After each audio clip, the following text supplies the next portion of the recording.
Welcome to Lynn Cullen Live, talk radio without the static. Email your questions and comments to lynn@pghcitypaper.com. And now your host, Lynn Cullen. Hey there, how you doing? Welcome to a Monday in March, and I believe it's the 13th. I have a confession to make before we get things started. I'm sitting here essentially naked. I know you think I'm wearing clothes, but I mean I am naked in metaphorically because I've done it again. This has to stop. All the information that I had been culling and collating and putting together for the show today is now sitting, I believe, on my kitchen counter along with my cell phone. Now, I have to tell you, it is true that when you're without your cell phone, you feel like it's very retro. It's actually, if I get into it, it's probably really nice. But all that information. So the culprit is not my old age. The culprit I'm blaming squarely on a feline in my house who ejected an astonishing hairball on my kitchen floor, which distracted me when I was attempting to exit the house. And so in cleaning up the hairball, I left all my stuff. So I come here before you with not a lot of supporting materials. But plenty to talk about nonetheless. I don't have a problem with figuring out how we can fill this hour. And of course, you are more than welcome to also contribute through your emails at lynn@pghcitypaper.com or with a phone call at 412-200-5686. So the first thing I want to talk about is something that I took part in on Saturday, and apparently hundreds of thousands of other Americans did the same. And what it was an effort on the part of the ACLU to help all those people who came out of nowhere, seemingly, after the election, desirous of wanting in some way to help resist so much of what the agenda is of this Trump presidency. The ACLU, I believe, tripled its national membership. Tripled. The ACLU now has well over 1 million dues-paying members. And those are people who wanted to do something. And so the ACLU thought, okay, let's organize this. And they are. For you to get involved, let me just tell you, I hope you'll do this. Go to, pretty easy, peoplepower.org. Peoplepower.org. That's what they're calling this, People Power. They are asking us specifically to do certain things. So we're getting marching orders from the National ACLU, and they're giving people all over the country information, marching orders on how to start the resistance in your hometown.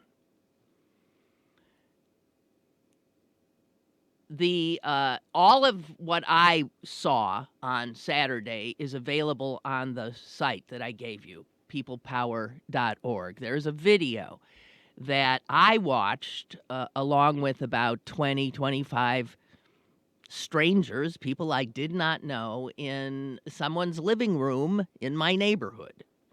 All of this was organized on that website all over the country.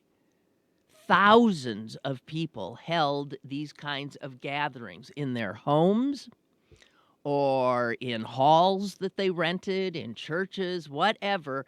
There were well over, I think, 200,000 people on Saturday afternoon watching the same video that was coming out of Miami. And in Miami, it was held at a big basketball arena, and there were 2,000 people in that arena. But we all of us, all over the country, there were these meetings in every state in the country, and we all came away with the same kind of information. And we have specific information. And step one is we got to meet with whoever is the chief law enforcement officer where we live. So that's already underway here. We're going to end up meeting with, we hope, the sheriff, the police chief, the mayor, the county executive, all the people in power. And we have a very specific action list that we are going to talk to them about.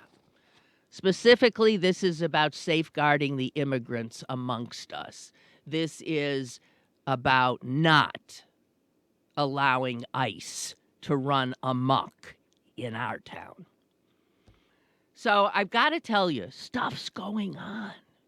And you are invited to get up and meet with like-minded people in your community to be part of the resistance. Simple as that. This is very heartening, guys. This is how change really happens.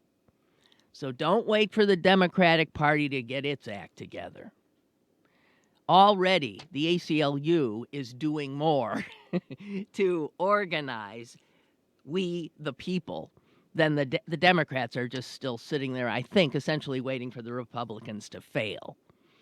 So we need to take the lead. And for all of those of you who are despairing, shelf the despair and step up and act. Nothing helps more.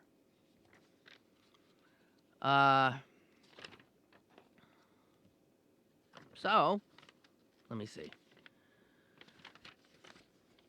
There are specific, there's specific ordinances, bills to take to the state legislators.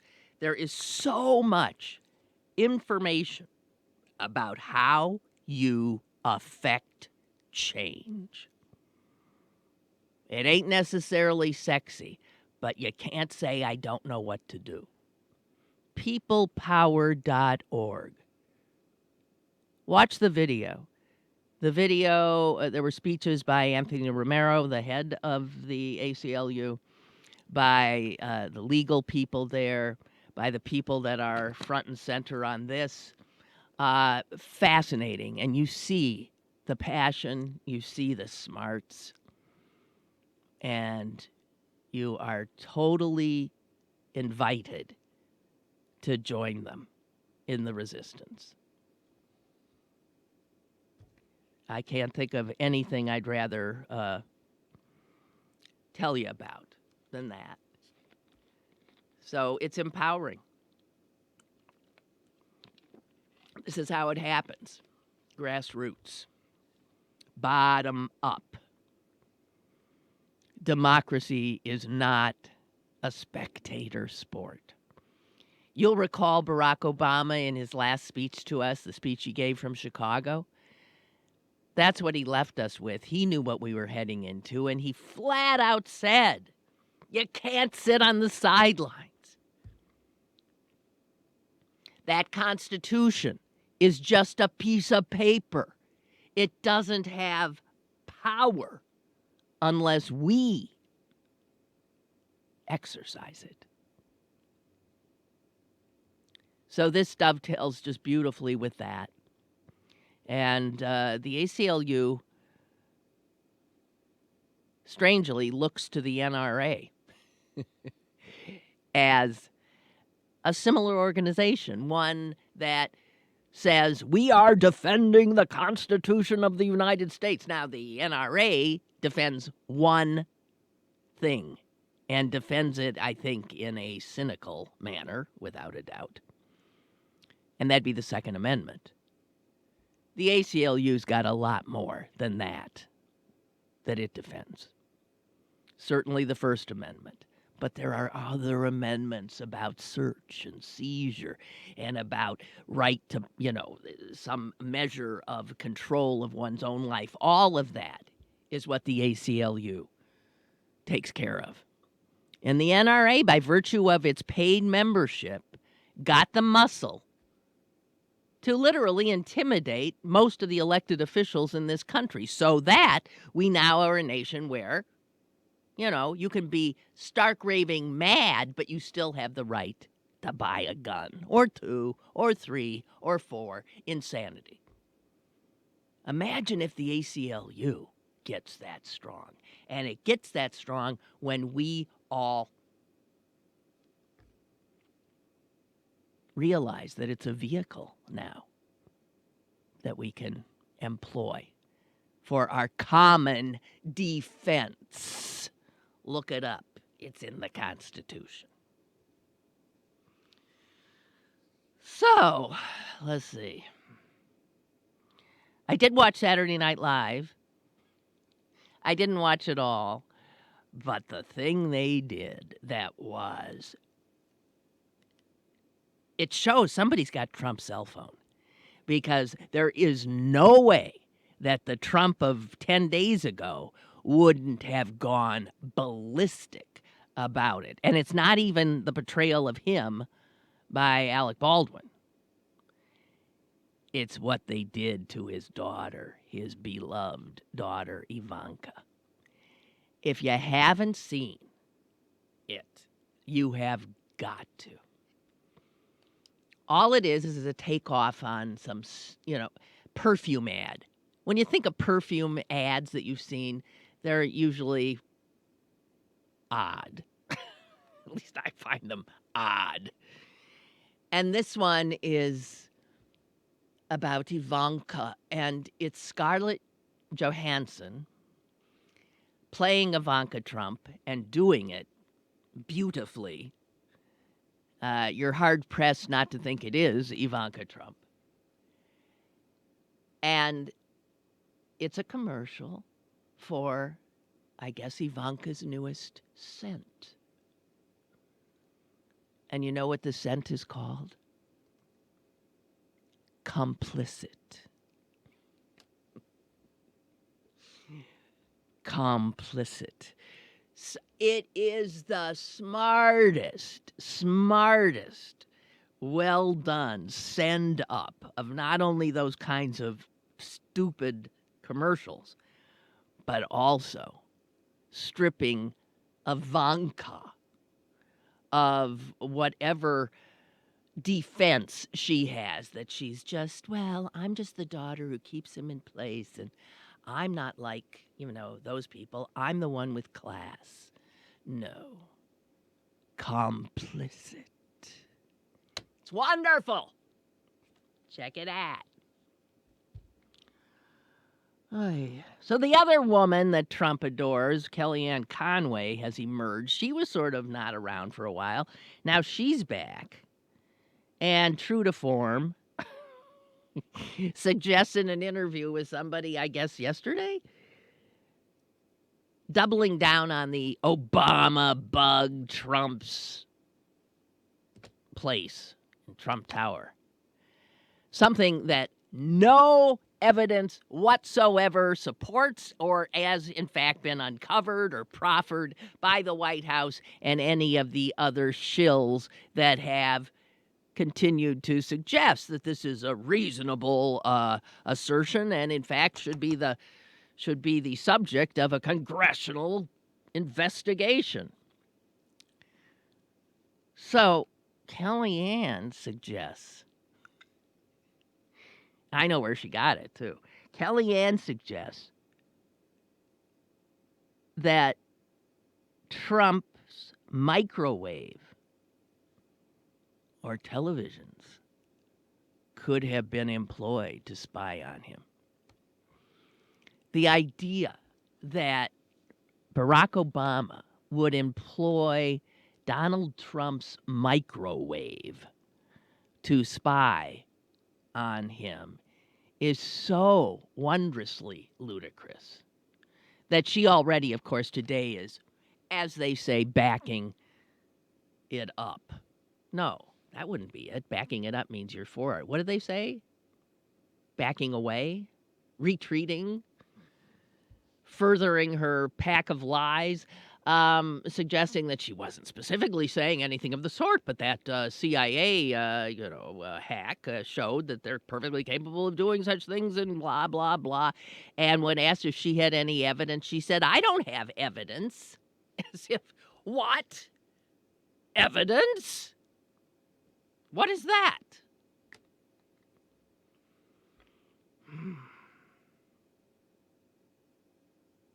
Unbelievable. So you're ready for a blizzard? I guess we're not getting the blizzard, I guess.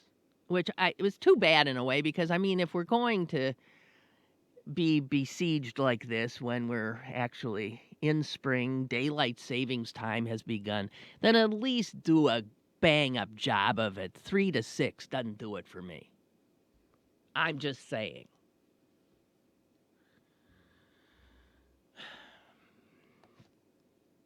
Okay, what we got here? Oh, so I came upon this, I think, in reading the Wall Street Journal today. Nope, the Washington Post. That we who seek to throw sand in the gears of this administration, we of the resistance must get back to the nitty-gritty kind of a work that most people don't want to do. It's where we went astray. We got to go back to, getting on school boards and funneling our people up into state legislatures, And we also have to smartly attempt to persuade some of the people who voted for Donald Trump to come over to our side. Now, we're going to have to get better at that. Condescension and condemnation, blanket condemnation of all people who voted for Donald Trump is not a winning strategy if the idea is to persuade some of them to come over to your side.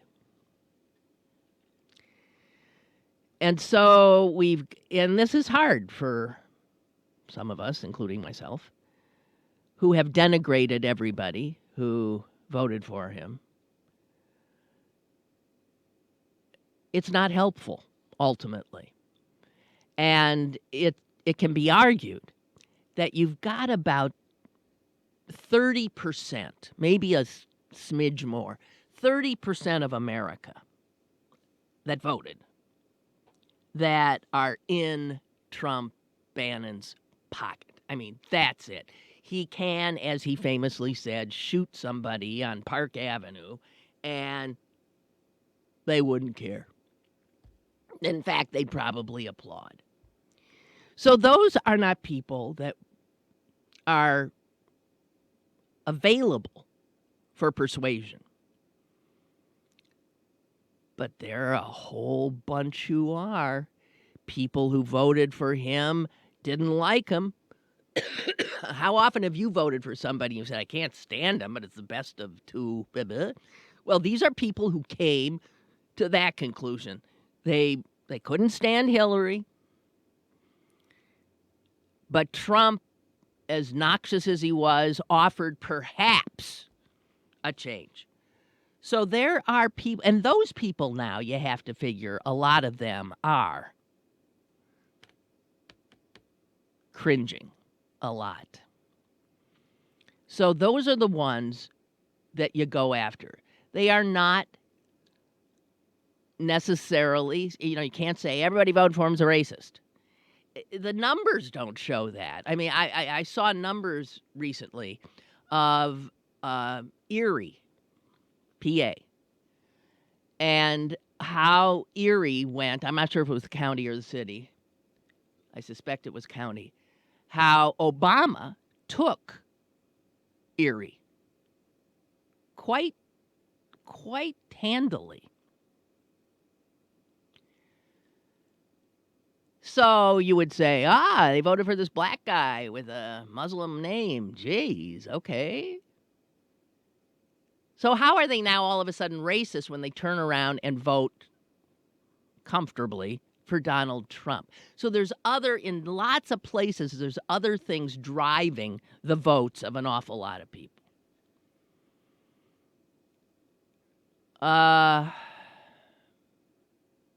If we're going to take our country back, then we need as many allies and people on our side as we can get. And so we got to get a lot better at the art, not of denigration and condescension and moralizing that we are often guilty of. We need to learn the art of persuasion. And here again, every one of us can do this one-on-one with somebody in our orbit. You can do it just with little every once in a while. You plant a thought, you make a point, and then just go away and let the person digest it. But we ain't going to get anywhere screaming at people. Okay? So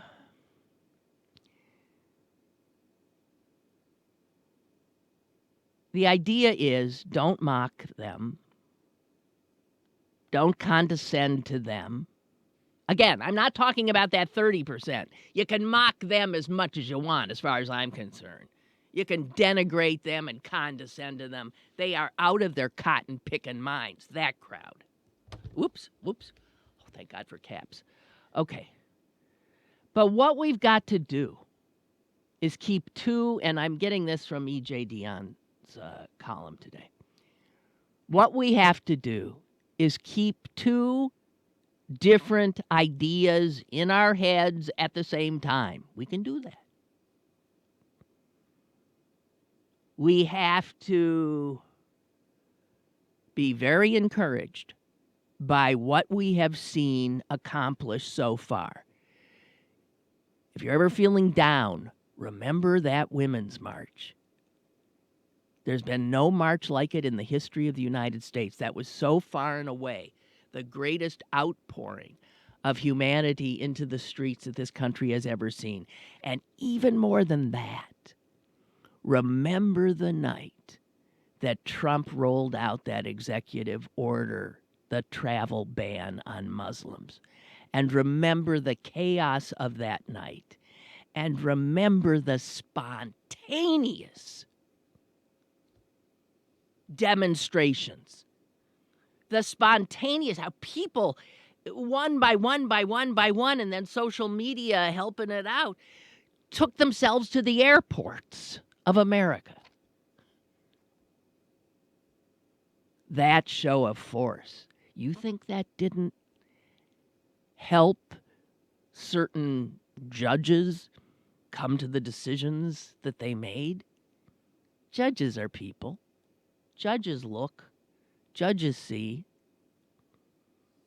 We have to continue to show that strength, that power, that passion, that commitment. That's one thing we got to remember. But We've got to do more than just speak to each other. Gotta. That gets nothing accomplished unless we're speaking about, meeting with the state representative or something like that. We don't need to be reassured that our cause is just. We need to remember that we have to talk to those people who regret their vote and do it in a respectful, rational, non-condescending matter. As Dion says, resistance, if it's going to succeed, must be accompanied by persuasion. So, let's try to remember that. There were some numbers here that show if somebody, all those independents that voted for Trump, these are people who switch allegiances and alliances, and they switch, which means they can switch back. So let's just remember that that's a big part of our jobs. And the exit polls on Election Day did show that only about 38% of the people who voted had a favorable view of Donald Trump. And that favorability is declining. I recall something else I read today, which I don't have here. Charles Blow showing us the numbers for a poll question of, do you think Donald Trump is temperamentally fit to be the president of the United States? The numbers are amazing. Something like 93% of Democrats say, what, are you kidding me? Something like 68 or something percent, if I'm remembering the numbers right, of independents say, what, are you kidding me? The only ones who think he's temperamentally fit are, of course, Republicans. Anybody else can see he is not. All right, we got our gentleman caller, Joe, on the line. Hi, Joe. Hello. Hi. How are you doing? I'm okay. Hey, you said something a little bit ago about how we go in and vote. And we really don't like the person. We know it's the best of the two. Right. That cannot work this next time. If we don't find a candidate that sparks some interest, or like another Barack Obama or someone who, we're going to lose again. That's the problem with Democrats. We put out these people, and I hope to hell this Kane's not thinking about running, because he's a dud too. Oh, dear God. We've got to come up with some better people. Yeah. I don't know who it's going to be, but that's the biggest problem with the Democrats. We get these people like Kerry, and I'd have voted for him in a minute. I did vote for him, but it's like we just never bring up good people. I understand. We don't. What you're they're saying, not exciting. I can't explain. No, it. I agree. They're dull, boring, often academic. I mean, Kerry and Dukakis, both from Massachusetts, sort of the same kind of character. We actually think that you should go for the smartest, brightest, most person with the best, CV. But that's not necessarily what gets elected, as we've seen. And now we see, like Oprah Winfrey is saying, hey, maybe I should run. And I'm thinking, no. Now Democrats are thinking the way we were going to win is by having somebody like a Donald Trump, somebody who's a celebrity, somebody who people already know. That just continues to show the total decline of America. Although we did elect an actor, Ronald Reagan, did we not? So, Yes. no, I don't know, and that's another indication of the unbelievable ineptitude and weakness of the Democratic Party, that as you look at the party now, you can't see anybody. No. Oh. The only person I see out there right now, which he's going to be too, I don't really think he'll be too old. He could probably Yeah, do he it. is. I don't know. Who, Bernie Sanders? Sanders. No, he's too old. Yes. I don't know. No, If he's he's too pretty old. healthy. If you're healthy and your mind's still there, I say go for it. Now, if you're not healthy and that's different. But Okay. I don't know. Some people would say that's the only one I could. And I think this job thing is still going to be the issue, because jobs, he's not going to bring good jobs back. That's not going to happen. So whoever runs against him and says, I'm going to bring good jobs, and with a good plan, they'll beat him. But because he's not going to do nothing for people. He's going to put them down more is what he's going to do. Well, all the people he's picked. I'm thinking that this, if they do manage to get their extraordinarily noxious health care law through, that could do them in. If they really get that enacted, and we already know that the people who will be most negatively impacted are all the Trump voters. They're rural people, older people. They're going to get totally screwed. And if that happens, that might wake up a few people. I don't know. Yeah, I don't either. So the Congressional Budget Office, I guess, is going to release its figures on what they think would be the impact of this wonderful law, Trump Care. And, of course, the Republicans are already gearing up, already saying whatever they come out with, it's bull.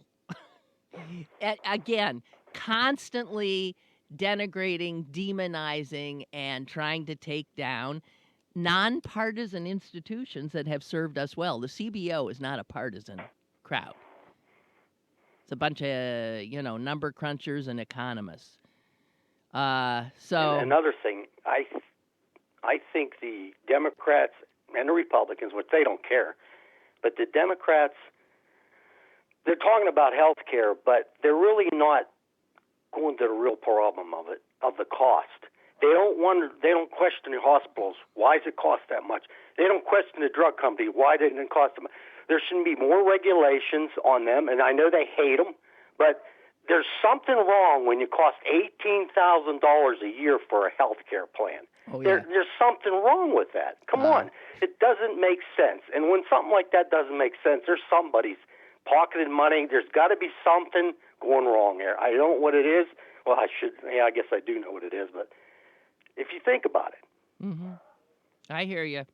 How did our health care raise so high like that? You mean someone's getting rich? Right. Yeah, right. I mean, it's all profit. So this coming up with the insurance, it doesn't mean nothing because the price is going to be the same. That's what it gets me. Oh, we got to have health insurance. It's the insurance companies that are ripping people off. And then they say the government's telling you what doctor you should go to. It's not the government. It's the insurance company telling you. That's another thing they always say. The government's just trying to make a plan for you. Joe, you bring up something that I keep hearing people say, and you won't have any choice. There'll just be this one plan. That's what Obamacare did to a lot of people. I'm thinking, wait a minute. When I did have insurance because of my employment, when I was working for television stations and radio stations, I didn't have choice. They had a plan they gave you. What? I mean, this idea that Americans have choice already is bull. You don't. No, you don't. You take what your employer gives you.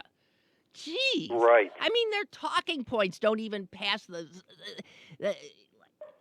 slightest muster. All right. Hey, Joe, thanks. Have a good day, by the way. Oh, okay, thank you. You too. Bye. Bye. We got some emails to attend to. David writes, I am a liberal independent who always votes for the candidate most likely to beat the Republican, which means I vote Democratic almost 100% of the time, but trust me, I hold my nose. Katie McGinty. Oh, God. Classic example. God, yes. She is why I refuse to join the Democratic Party. Worst possible candidate. This is who the Democrats nominated to pick off what should have been an easy pickup. That is true.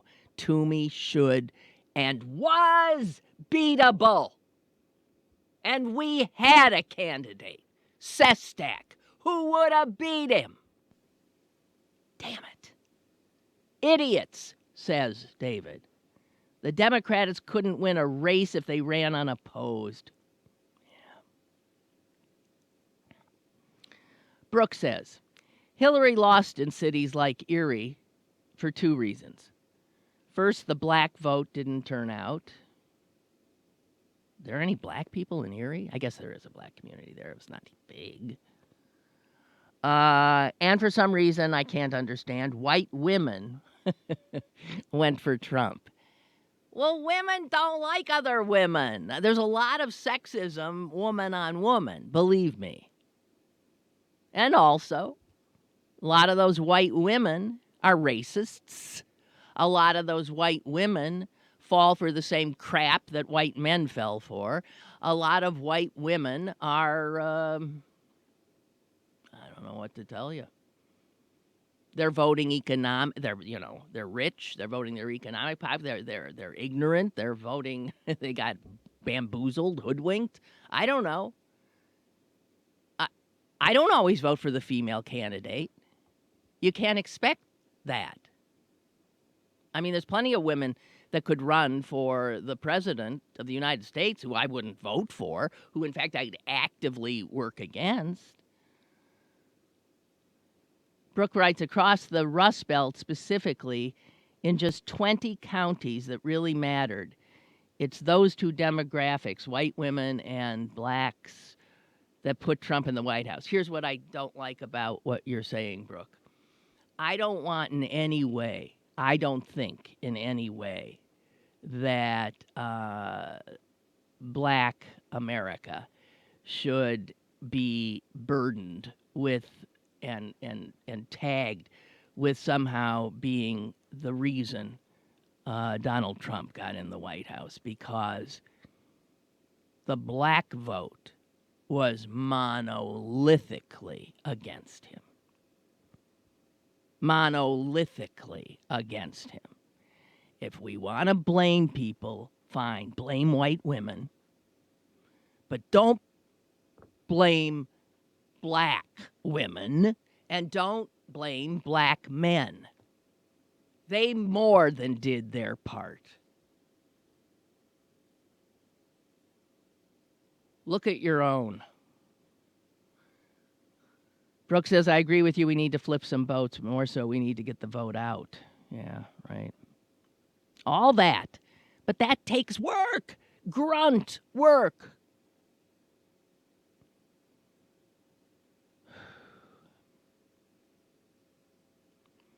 Margie mentions Al Franken. I have to admit, I like him. I like him. I don't know if he's presidential material. He's smart. He's funny. I mean, he was on Saturday Night Live. And he's been impressive in these times. So yeah, I'm sort of got my eye on him as well.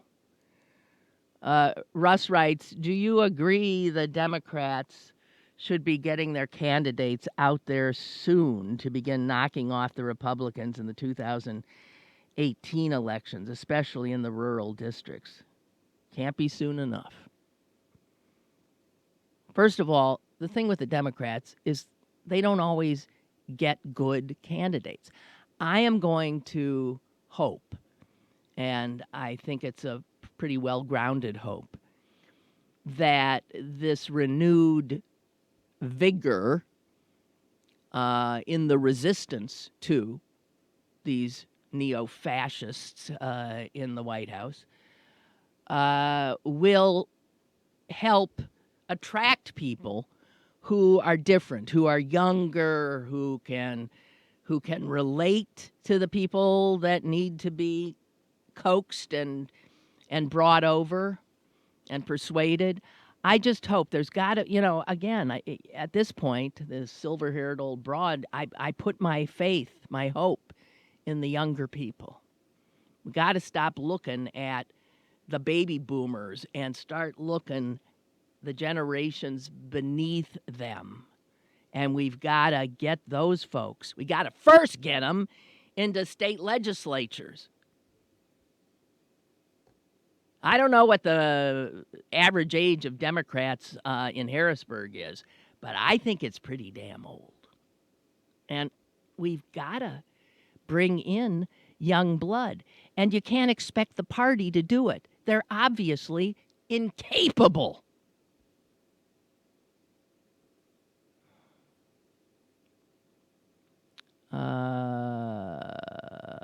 Just checking it quickly to see if I have anything here. No. Oh, okay. Should we get to Steve King? I just used the word neo-fascist.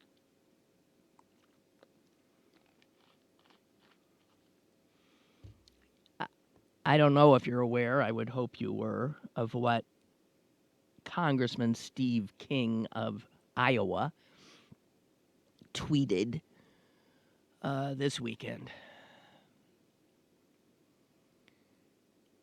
It's so,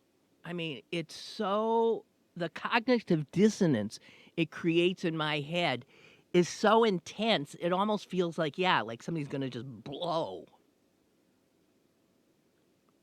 Stephen King.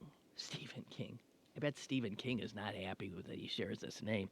Steve King, the congressman from Iowa, happened to see a cartoon about the Dutch Nazi, a guy named Geert Wilders.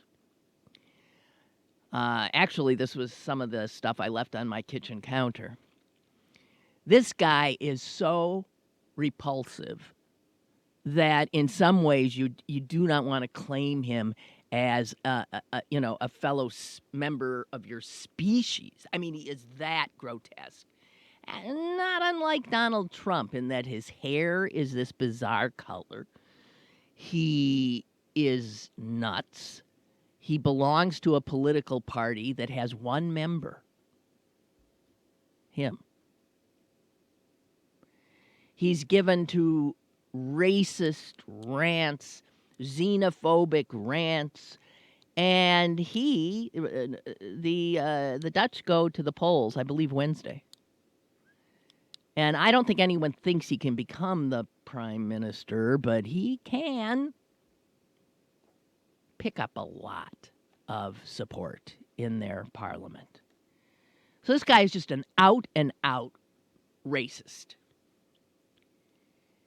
And a congressman in these United States from the heartland of America actually said this in a tweet.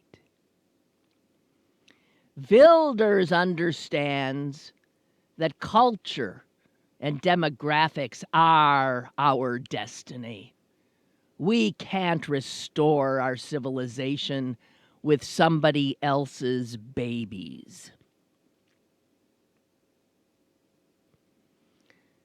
Now, if you don't immediately, if every hair on your, do we have hair on the back of our neck? If every little hair doesn't just go, bah! With that. If you're like, what? We can't restore our civilization. Wait a minute. I'm going to stop right there. What? Our civilization. Uh, Restore it? What do you mean? Where'd it go? We're living it. It's our civilization.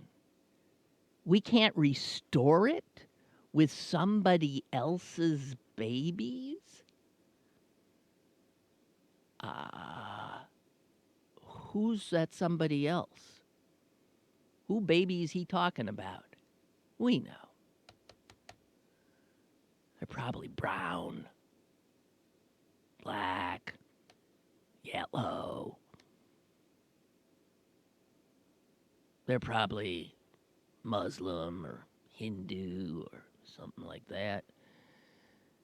They ain't white Christians, right? What the hell does this fascist, nationalist, racist bigot think our civilization came from? It came from other people's babies because that's what enriched this country. There was a time when the Irish were other people's babies. There was a time when the Italians were, you can't let those people in, they're other people's babies.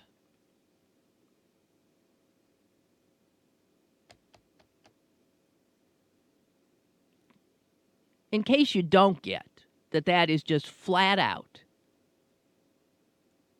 Nazi, racist, extraordinary, that someone who sits in the Congress of our United States.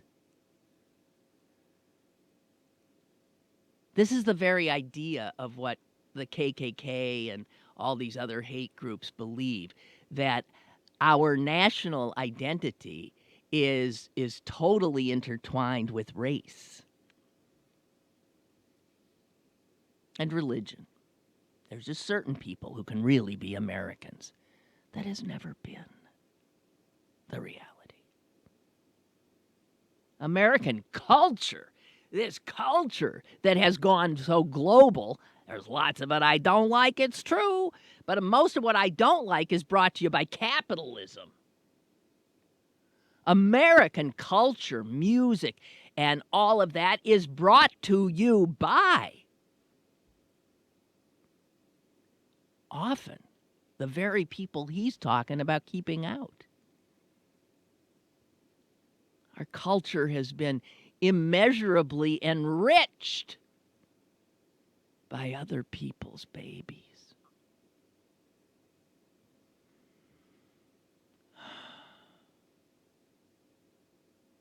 You know, this guy has been saying these hateful things for a long time. Has his fellow Republicans ever said anything about him? Have any Republican members of Congress denounced this tweet? I'm just asking. 1, 2? That too much to ask? Unbelievable. Unbelievable. He actually suggested in an appearance on MSNBC with Chris Hayes hosting, he said that white people had essentially created civilization. And then he said something about name another subgroup that has done as much for civilization than white people. Subgroup? In other words, here's where he's coming from. Whites are superior, so that's the big guys. And then anybody else is beneath. Subgroup. Beyond belief. Beyond belief. Beyond belief. I'm looking for his direct quote.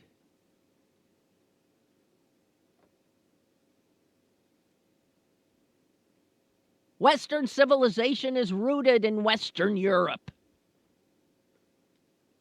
and the United States of America and every place where the footprint of Christianity settled the world. That's Western civilization. Oh, dear God. Mike is on the line. Hello, Mike. Yes, good morning, Lynn. Hi. Hey, Lynn, I have a question for you. Have you ever heard the movie Where to Invade Next by Michael Moore? Oh, Michael Moore, yes. Have you seen the movie? I have not seen it. Are you a big Michael Moore fan? I No, recall I'm you're not. not a big fan of No, his. I'm not. I Okay. actually can't. Even though you're not, this particular film, Yeah. he's not the forefront of it.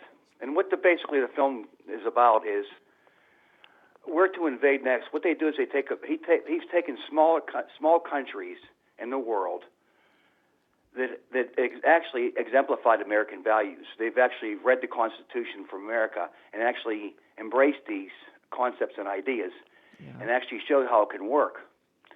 So he just goes around to the other countries and asks these other countries, for instance, healthcare, education, prison systems, and contrasts them to our country. And he asked them, where did you find all these principles at? And they said, oh, your Constitution. So if you watch the movie, it's really interesting to see how that the light that we used to have in this country is slowly becoming dim with just the way we're becoming. It's like our light's diminishing, and then the rest of the world and other parts of the world is growing because of the darkness of the Trump administration putting all the clamps on different things. But other countries do understand that you can, you can So, embrace no, what these he does, ideas, because and they do work. Yeah, Americans just don't. If they don't travel, they don't get to see that Exactly. other countries are doing just fine, thank you. And in some cases, people live better lives than they live here. I mean, less stress. Actually, yeah. Well, you should see that. I mean, the lady from Iceland, I think she was the president of Iceland or the prime minister. Yeah. Actually made me cry because she took America apart. She said all the good parts. I mean, they don't they don't tear America down. They realize that it's a great country, but they realize all the things we're losing. All of the benefits that we used to have are going away. Right. We're giving them up for authoritarianism, for selfishness, greediness. I mean, like the one lady, you have to watch the movie. It'll bring tears to your eyes. All right. At the end, especially when they wrap it up, to, like I say, to contrast it and explain, that they do oppress our culture, our clothes, our movies, our technologies, but they don't appreciate the way we treat other people and the way we're looked at in the world as being grubby and greedy and no health care system, no education system. My daughter's pregnant with her first child here. She's trying to find trying to find a babysitter type thing. She's working at Carnegie Mellon. If you want your child to stay there, now this is no exaggeration, for a newborn baby to be to daycare center at Carnegie Mellon, it costs $22,000 per year for one baby. Now, how can somebody? I don't know. Well, see the how do they afford that? And then you contrast it with the rest of the world. They're given vacation paid. I said my daughter lived in France for about a year for college, and I said, Becky, what if you lived in France? She said, I would have 6 months off paid. I wouldn't have to worry about health care. They don't do these foreign countries. They don't. This is incomprehensible. Yeah. The we have that. This is America, okay? Oh, we're land of the free, home of the brave. Well, what it is, we're America, and it's everyone for themselves. It has become the law of the jungle here, and that is what these other countries look at us and think, my God, what has happened to them? It's sort of like the NRA made the Second Amendment into this ludicrous thing, and it's as if American sense of what freedom is has been made into this cynical, distorted thing that, hey, you're on your own. And so the answer to your question, who can afford $22,000 for to take care of an infant, and because you have to still go to your job, rich people. That's the answer. America works for the rich, and that's it. Period. End. And they bamboozle the poor into thinking that if you elect this guy who's actually in our pocket, we will make life better for you. It's maddening, but this is again an indication of how absolutely inept the Democratic Party is. Mike, I got to go. Thank you. Exactly. Thank you. Thanks, Lynn. Talk to you. Good luck to your daughter. Bye. I got a ton of emails here, guys. Nick writes, "You are friggin' insane. Who the hell pays you for this garbage?" Yeah. Chuck writes, "Adding to what Joe was saying, it's true we need a better candidate this time around, but it won't mean a damn thing unless you flip the majority in the House and Senate in 2 years, so let's focus on that first. We got a lot of work." Linda writes, "The independent voter who complained in an email to you that they won't join the Democratic Party because of nominees like Katie McGinty has it backwards. If he joins and participates, then he can help stop people like McGinty." That's true. You could have voted in the primary then. Liberals need to get informed on the process. I do know that guy is informed, but yeah, I'm a member of the party specifically for that reason.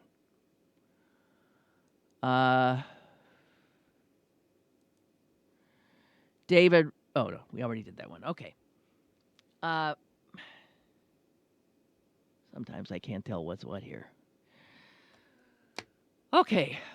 Well, geez, thanks for all that input. I'm most appreciative. And Cuomo stayed. Yeah, I did see that. So, all right, guys. Celine is sick. She wasn't here today. Carlo is here in her stead. I'm not sure what tomorrow brings. Susan, if we can get our act up and running, my sister, who's been feeling very left out, and she has been. And other than that, I'm trying, again, all my stuff is on that kitchen counter, but the hairball's gone. Yay!